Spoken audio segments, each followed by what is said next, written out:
Hello, Mazers and Spoonies! Thanks for coming and hanging out with me today. I am glad that you are here.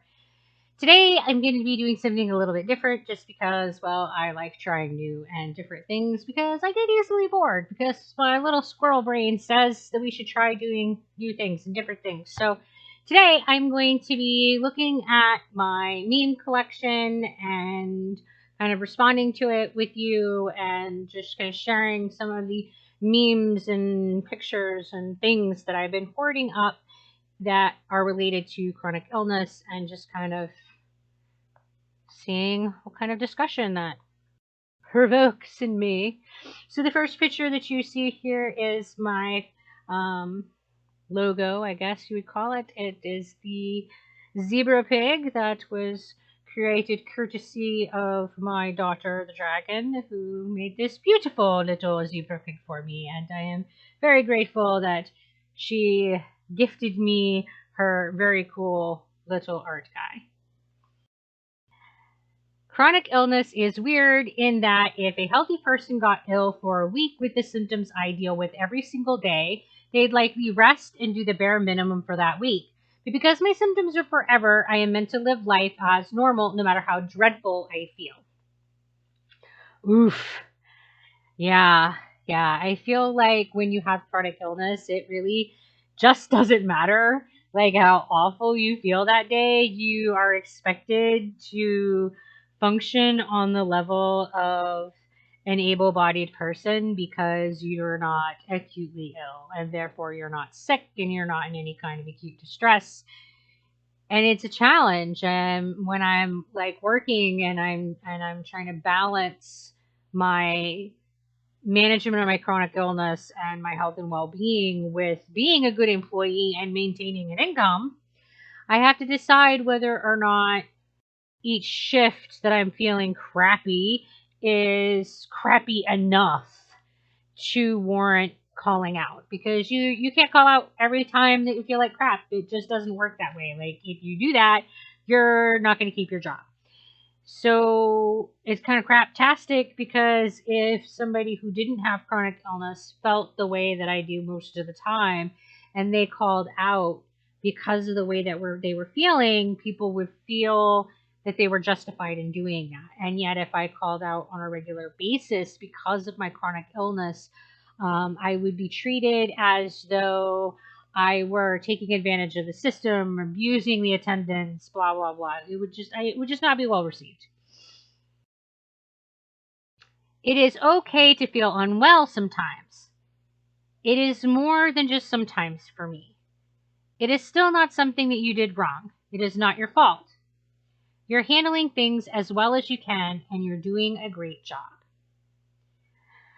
I think that this is something that we are really bad at doing. We don't give ourselves credit for doing as well as we can for the circumstances that are presented to us. Um, this comes down to things that I've talked about in previous posts, and it's one of the agreements of always doing your best. That looks different day to day depending upon the number of spoons that you have available for the given task and for the number of tasks that you have to accomplish. So if you have 100 spoons and you have 100 tasks, you can only allocate one spoon to each task, regardless of what those tasks are. That's just the nature of the beast. So, yeah. And then the next day, if you only have 50 things to do, you can give 2 spoons to those tasks. And it isn't that you are shirking anything on the first day. It's just that you have a different ratio of spoons to tasks. And therefore, your best will always look different. And I think that we do need to give ourselves more grace for handling things as well as we can. Because as humans, we're never going to do perfect. We're just not. We're not perfect beings.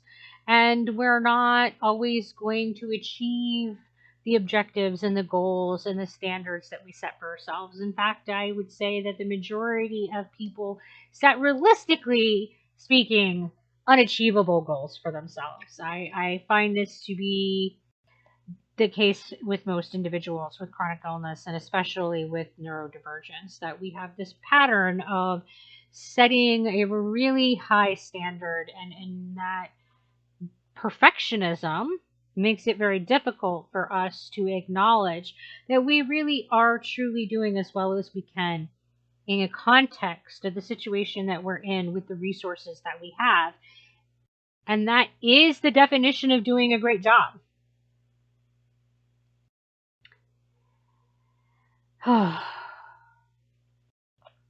I know I am loved, but anxiety is so loud. I feel this in my soul. For me, that anxiety is RSD, or rejection sensitivity dysphoria.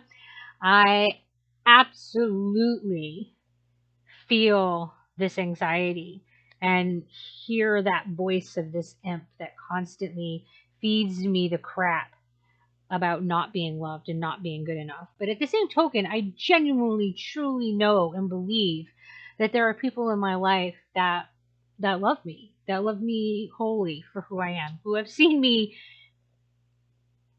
in my absolute worst, who have seen me in a meltdown, and who accept me for the full complexity that I am. And that's something that's super amazing. And I am super grateful for it.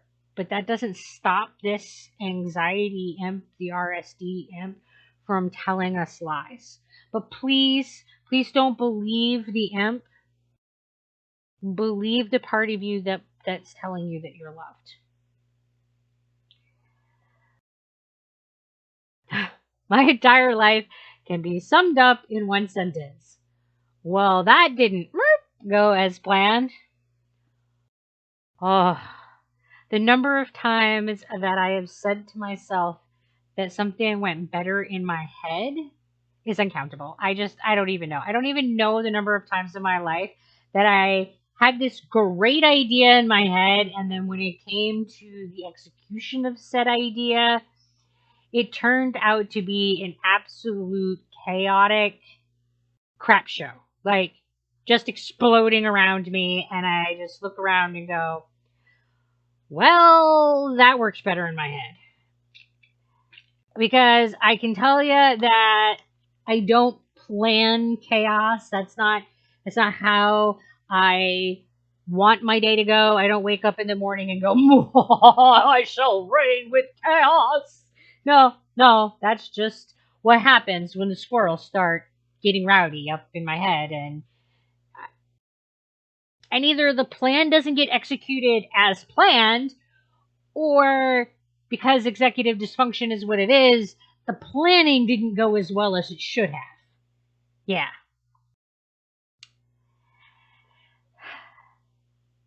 You are not a burden. You are a person with needs, and that's completely normal. Yeah, feeling like you're a burden and being fearful of burdening others is a constant struggle in my life. I have a really hard time asking other people for help. I have a really hard time relying on other people for anything. I'm very fearful that I am burdening other people, and that is going to be the source of them terminating their relationship with me. This is probably the single most frequent cause of anxiety and social or relationship anxiety that I have. And it doesn't matter how long or how well established the relationship is. I've been in a very happily great marriage for like 22 years, and I still have these feelings that I'm a burden to him. And it doesn't matter how many times he tells me that that's not the truth. And it doesn't matter how many times he reassures me that I'm not, and that these are needs, and that it's okay and it's normal to have needs. That imp doesn't stop telling me the lies. It just never goes away. I am looking my best. I am working my hardest. I am expressing myself. I am trying my best. I don't know what was intended with this comic, but when I read this comic, this screams to me a day of knives. Like, it is a day when you have no spoons, but the things must still get done. So you have to spend those knives, and you know that you are actually accomplishing things well and that things are going as planned, but you feel like absolute hot dumpster garbage. So it is difficult to feel anything but like irritability, rage, disappointment, senses of futility, all this like inside. And yet you just don't have a lot of choices. So yeah, I feel like this is a knife day in picture format. That's how I feel about this. I think this is a really good definition of ADHD. Unfortunately, my brain has many things to hold and no pockets. I feel like I'm constantly trying to put things in my brain for it to process, remember, uh, notice, etc. And the squirrels are just yeeting those things right back out because there's no pockets, there's no storage room. They just yeet out right as fast as that stuff is going in. And it's so frustrating because people see me at times like really remember things really super well, and then at other times just seem like a dementia patient. I mean, I have no good explanation for it. I just look at people and I'm like, executive dysfunction, dude. It's a thing. I can't make my brain make sense to you. I can't do it. So here's your daily reminder. You are beautiful. You are worth it. You are strong. You deserve to be happy. You can fight whatever you are going through. And one day, you'll be able to say, I made it. Because one thing that I am super 100% confident of, and that is that nothing lasts. So no matter how crappy right now is, and no matter how difficult right now is, it's going to pass. And at some point, you're going to reach the other side of it. That is the inevitability of our transient, constant changing lives. Whatever's happening, it's not permanent. And that impermanence means that our suffering can't be forever. No matter how much we're feeling like crap, it's going to be a waxing and waning. It's not going to be a all the time, never ending crap. And it can be really easy to get into the trap of feeling like it's a nonstop, all the time, go, go, go. But I promise the tide will go out and you will get your head above water and you will be able to say that you made it.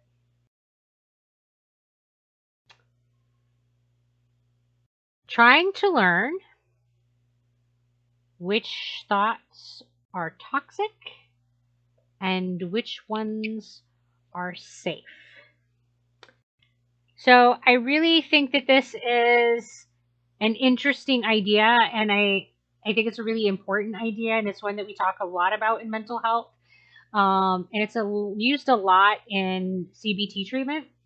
I really like the idea of representing it with mushrooms because mushrooms are complicated. It's really easy to confuse safe and unsafe mushrooms and poison yourself accidentally. And I think this thoughts are the same way. It's really easy for us to get into patterns and habits of thoughts or let a thought just kind of stroll by and not challenge it.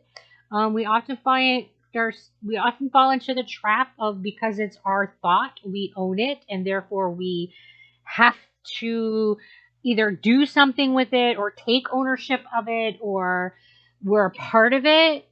Um, but no, thoughts are just thoughts.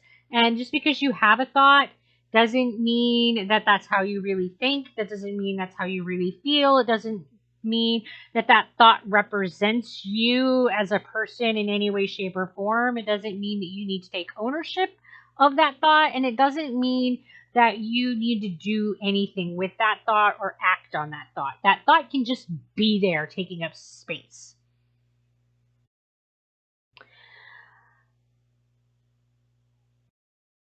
But a lot of the time, we find that in mental health concerns that we tell ourselves stories and narratives that are toxic. And it's difficult to sort out which of those narratives are actually toxic and which of those narratives are being honest and which of those narratives are being helpful. And this comes down to another one of the agreements. We need to always balance honesty and kindness when we are using our word. And I think that's true even when we're talking to ourselves. And we need to discard thoughts that are not a balance of both honesty and kindness. Because honesty can be subjective. So if we are frequently engaging in the narrative that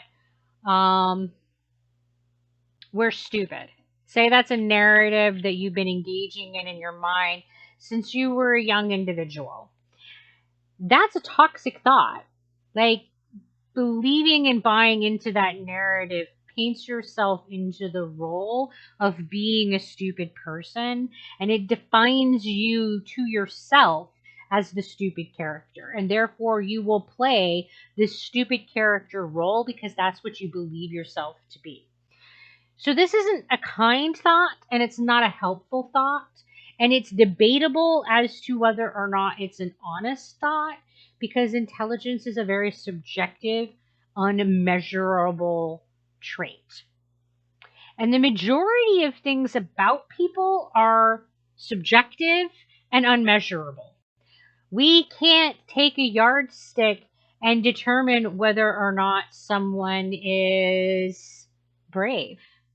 We can't take a measurement of someone on the light spectrum and determine whether or not they are beautiful. These are subjective traits, and therefore they are not matters of truth and honesty. They are matters of opinion and of subjectivity, and therefore declaring them in a state of honesty is never really honesty. Because for every person that believes that I am not attractive, there's someone out there that thinks that I am. Because no matter what you look like, there is someone who finds your type, your visual appearance, attractive, whether you're thin or you're overweight, whether you're tall, whether you're short, whether you're blonde, whether you're a redhead, it doesn't matter. There's always someone who is going to find you as an individual attractive. And it might be because they're not even attractive to a physical person. It might be because they're sapiosexual and they find your intellectual being sexually attractive. Because it's complicated. Human sexuality is as complicated as the rest of us. So beauty is as complicated as the rest of humanity. So if we believe the narrative, it makes it true because we tell ourselves that and we play the role. But these toxic thoughts don't balance honesty and kindness. If it is not something that we would want someone to say to our best friend, and it's not something we would want someone to say to our cherished children or our most precious loved one, then we should not allow ourselves to say it to ourselves. Because we should also be considered a cherished person to ourselves. We should balance honesty and kindness when we're talking to ourselves too. Because yeah, we do need to talk to ourselves about what our strengths and our weaknesses are and what areas in our lives we can work on to improve ourselves. But there's a way to have that dialogue with kindness. And I think that we need to engage in those internal conversations the same way that we would engage in those conversations with the people that are most important in our lives, with kindness and compassion and a genuine desire to see that person blossom into their best self. So it can be very difficult on the internal perspective to tell which thoughts are toxic, but I think the best way to sort these thoughts out is to ask yourself if this is something that you would want said to your most precious person. If it's not something you would want said to your most precious person, it is a toxic thought and it should be disregarded. Don't say it to yourself if you're not going to say it to your most precious person. It's a really easy way to tell if a thought is toxic or not. That's the measuring stick that I use. All right, this one I absolutely love because this is like the definition of existentialism. So it's everything happens for a reason, struck out. Some things are just really, really crap and they should never have happened. Yep. So I am very much a believer of existentialist philosophy. I don't believe in fate. I don't believe in predestiny. I don't believe that there is a intelligent force in the universe that is guiding our every moment of life. Even if there were an intelligent being who designed life, it is beyond comprehensible that they would invest effort to choreograph the life of every being in existence from the dawn of existence. What would be the purpose of this? It just doesn't make sense. I very much in existentialism. There is no predetermined purpose. And because of that, I do very much agree with the second statement that there is crap that should have never happened. And it did. Really, really crappy crap. I have a really hard time believing that there is a reason for children dying of very painful, prolonged, terrible medical diseases. I have a really hard time believing that there is a reason for war and famine that is justifiable. I have a really hard time believing that there's a necessity in creating a universe that includes many of the very terrible things that our universe has in it. And if there is an intelligent being that created this universe in this manner, I don't think that being and I can be homies. Because I don't think that you can justify the atrocities,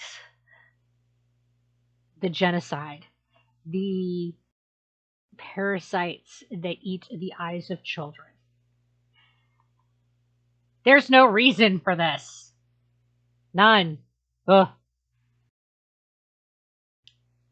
Oh, Sorry, sorry. So step over ants, put worms back in the grass, rescue baby caterpillars, release spiders back into your garden, open windows for bees to fly home. They are all little souls that deserve a life too. I don't feel that there's ever a reason to snuff a life just for the sake of our convenience, um, or just for the sake of snuffing life. Unfortunately, this universe is created in such a way that we do have to destroy life in order to create and maintain life. And that's not a choice that we have. If you want to continue to live, you need to kill things. That's how it is. Everything that is food came from something that was alive. Organics were life. And if you're not consuming an organic, you're dying. That's the nature of existence. Um, but this is talking about killing things that are helpless and things that don't need to be killed, things that you're just killing for the sake of killing because you can. And I think that once we accept this kind of snuffing of life, it becomes easier to justify other types of unaliving people and unaliving other creatures in other circumstances. Um, I think that we should always consider life sacred, and the ending of life should be something that is always done with thought and with purpose. As long as you feel pain, you are still alive. As long as you make mistakes, you are still human. And as long as you keep trying, there is still hope. So I think that this is complicated. And I think that this statement is kind of incomplete. Um, Being alive does mean that you're going to feel pain. Um, it's suffering is part of existing. Um, Making mistakes is part of existing. I think these things are unavoidable. I think hope is much more complicated. I do think that continuing to try does foster hope, doesn't guarantee it. But yeah, I think suffering, not necessarily specifically pain, because I think suffering is much broader thing than pain. Um, but suffering and mistakes are an inevitable, unavoidable part of existing, and that trying to achieve life that avoids these is part of why people never achieve or struggle to achieve contentment and happiness, because they're reaching for that unattainable goal like we talked about before.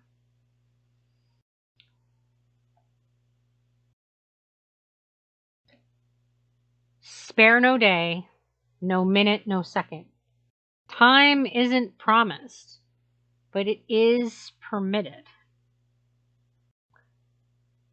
So this is the one that I will end with, and I think that this is something that comes down to the eternal now and the idea of living every moment to its fullest. Um, Time is the one currency that we are given an unknown allotted amount at our birth. You can't earn any more time. You can't trade it. Once it's spent, it's gone forever. And because of this, it is our single most precious coin and currency in life. And yet, it's so taken for granted that we don't usually actively think about the way that we are spending this particular currency. And I think that is a tragedy. I think that we should spend much more time thinking about the spending of time and we should be living our lives in context of what if today were the last day? What if today, this moment right now, was the final moment that I had? And how could I possibly make this moment of existing the best that it can be in the context of the circumstances that I'm being given? Because you can't always make it perfect and you can't always make it great, but you can definitely achieve different levels. If you're having a lot of pain, you can accept and reach a contentment and a degree of wellness within a state of chronic pain. That's achievable. Or you can wallow and you can despair, and sometimes we do both. And I'm not saying that we're bad if we fall into the despair and the wallowing. And sometimes we all need a really good cry and wallowing, that good sad music, and just be like, whoa, yeah, embrace that emotion. And maybe that is the best way to spend that time right now in the fullest expression of the sorrow or the despair that you're feeling. The full humanness of your moment is feeling whatever you're feeling. Maybe that's the best way to live, is embracing that and fully embracing the humanity and the emotion of it. I mean, I don't have a good answer as to what it looks like to embrace a moment, because that's going to be different for everybody. But I do think that we are going to be more content in our lives if we live them with intention.